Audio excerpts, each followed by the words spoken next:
If I am not gonna take your advice and you don't like me, I really don't care. Because for what?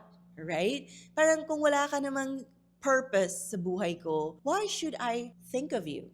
Right? So I will just make it simple. You cannot please everyone.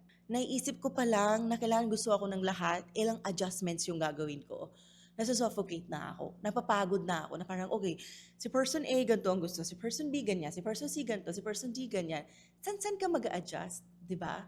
Parang ano-ano yung iisipin mo? Iisipin mo ba yung needs ng ibang tao or ng sarili mo? Kasi if you try to please everyone, at the end of the day, wala na matitira sa'yo. You're gone.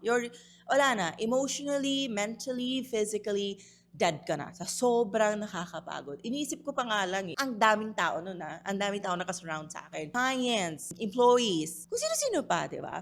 I think the best way to handle it is just be yourself. Lalo na kung medyo takot ka na paano i-take ng mga tao. Kasi I believe we have to wear several masks on daily basis. Kung ano ako dito sa podcast, hindi ako yan pagdating ko sa bahay. Diba? Pagdating ko sa bahay, I'm just my mom's daughter. That's it. I don't bring the Angeli of Access Travel. Wala. Pagpasok ko na sa bahay, tapos na yun. That's it. Sa work naman, I am not my mom's daughter. I am their leader of my employees. So I need to act like one. So that's a different mask. It's not about being fake. It's just learning. Saan mo ilalagay yung sarili mo properly. It takes a lot of time.